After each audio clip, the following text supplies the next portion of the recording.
Hi everyone, my name is Steph, this is the Novelty Corner and welcome back to my channel. Today I have a Books Beside My Bed video for you where I wrap up the last 7 days worth of reading, except it's not 7 days, it's 14, because I have not filmed one of these wrap-ups for 2 weeks. And that was because I unexpectedly got asked to go on a school camp, which meant it was a rather hectic week, and then I went straight into Mother's Day weekend plus hockey plus a lot, and I just didn't have time to actually do any sit-down proper filming and editing. It's been rather hectic the last 2 weeks. So today's wrap up is going to include the last 2 weeks. I did still manage to get a stack of reading in, except I was reading much shorter things, a lot of kids titles and things like that, because I've been very tired. And also I didn't read for the 3 days that I was on camp because I was exhausted. So I just figured we'd put everything into one video and we'd just talk about the things, and I may or may not go into them in any great depth depending on how my memory is going, because May has been Maying. So as always, I'm going to talk about kids or middle grade titles first. So in the last fortnight, I have read 10 different picture books, a lot of them for my CBCA series where I review the shortlisted titles for our book awards over the next couple of months. So that information is all going to be going up on my channel. I was going to hold up the picture books, but if you're interested, I'll be talking about all of them over on Kindled Joy at some point. So feel free to go and subscribe there if you'd like to. I did, however, read 2 middle fiction titles. The first one being Scout and the Rescue Dogs. This one is by Dianne Wolfer. And this is about Scout, who lives with her dad. Her mother has passed away from a terminal illness, and we find that out pretty early on in the book. And her dad is a truckie, which means he drives long haul big trucks across Australia, and being a single parent, that makes it really hard for him to care for her on a daily basis. So she has been attending a boarding school since her mother has passed away, and she's not overly thrilled with the boarding school. She is being bullied by the popular girls over there, and it is now the summer holidays and she is being picked up by her dad, and they are about to embark on a trip to deliver a whole bunch of dog food that has been donated to dog shelters or animal shelters across Victoria and New South Wales. It is the story of them traveling, and Scout has been petitioning her parents, or had been petitioning her parents for years about getting a dog. And obviously it's not super practical given their circumstances now, but she loves going to these different animal shelters and getting to know the people who run them. And she also spends a bit of time coming up with a way to connect rescue dogs with other truck drivers who might need or want a truck dog. The whole thing is super sweet, and then on top of that, you also have bushfire season here in Australia, which is always horrific around Christmas, New Year. And so Scout and her dad and all of their friends do get caught up in the bushfire season, which gets quite bad during this book. But along the way, Scout is still working with her family and finding homes for dogs, and the whole thing is gorgeous. And she also does make a friend at her boarding school through a online pen pal Christmas holiday sort of program that her teacher is running. I thought this was absolutely delightful. It was really lovely. I also read Scartown by Tristan Bancks. This one is an upper middle fiction, potentially early YA. It definitely sits in the middle fiction category, but probably not for younger readers. This one is about Will and his 2 friends who are twins, Dar and Juno, and they live in this town where part of the town in the past has been flooded by the building of a dam. At the start of this book, the 3 of them have gone to investigate this house that has suddenly sort of emerged from the floodwaters, and it's been there for ages. Everyone in town is told not to go into the old city where everything has been flooded, don't do it, blah blah blah. Anyway, at the start of the book, they do.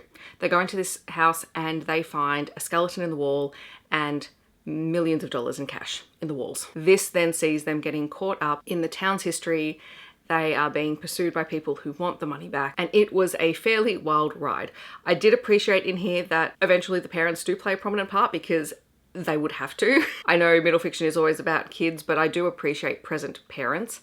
And in this case, the parents in this book are dealing with a lot of things. So Will's father has passed away in the past, and Dar and Juno's father has been considered to be the town delinquent. And they're all working through things. And then on top of that, you also have the fact that Will's family is connected to the murder in the wall and the cash and everything that happened to cause the town to flood in the past. It is a very interesting read. I don't think I've read anything else by Tristan Bancks, so I'm curious to go back into his backlist, because I know a few friends have said that this is probably not his best work. I definitely enjoyed it, so I'm curious to see what else he's written, because this was pretty good and entertaining. All right, and then you will have seen that I did have a vlog that went up about my random weekend vlog where I was reading various books. So I read The Story of Us by Emma Mugglestone. I read The Way We Are by Jordan Clayton Lewis.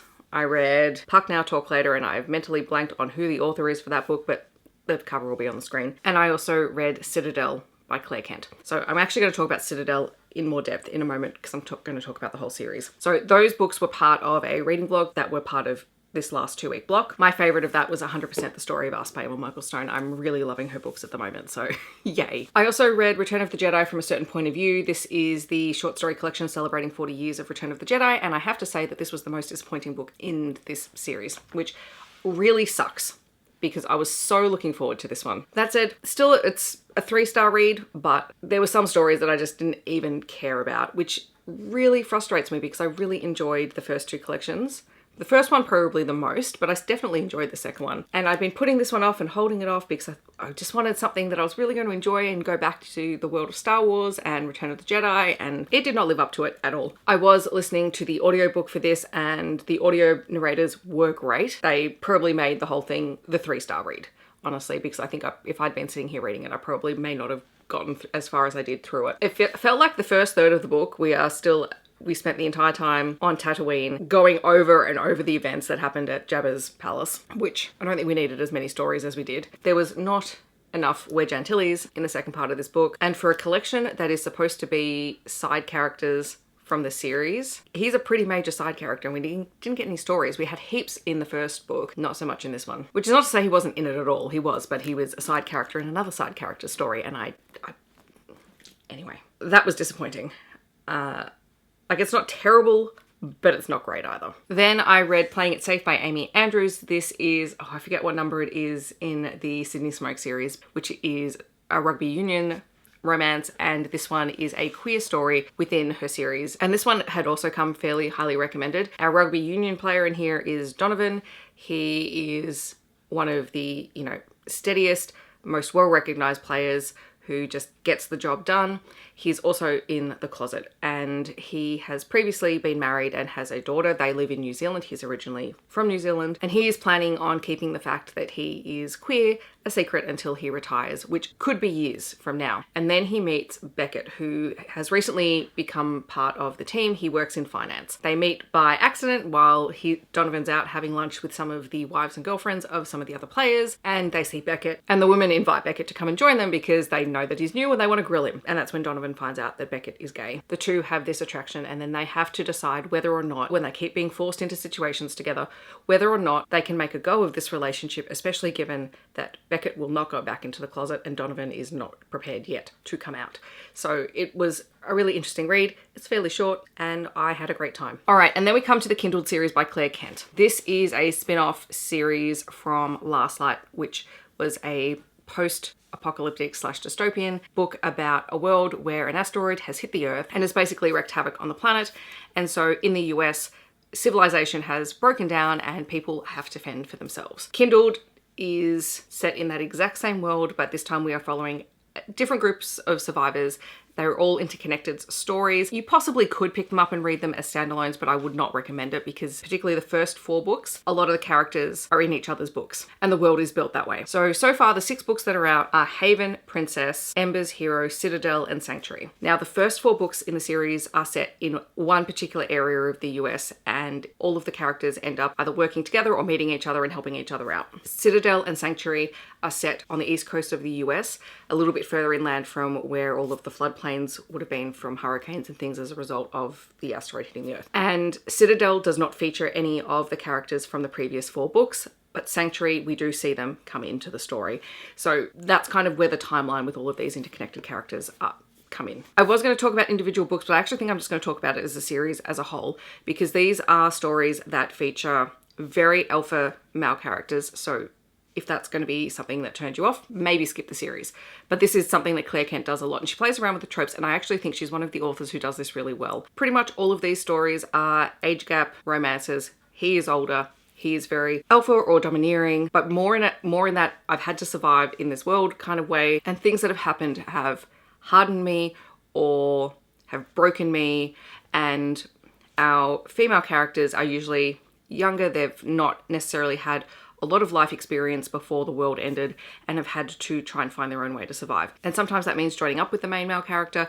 Sometimes it means helping each other to survive and then falling for one another. You have stories that are rivals to lovers. You have a story that is a boyfriend's father's story. The boyfriend passes away from illness because there's no medicine left, and the female character falls for his father who they were staying with. There is danger banging. So I was clearly struggling in this video. I don't know why. But you've also got like bodyguard romances, you have forced proximity situations, you have kind of friends-ish to lovers stories. And I will say there are, I forget if I actually mentioned this later on, so if it's not, I'll delete it, but maybe I'll include it.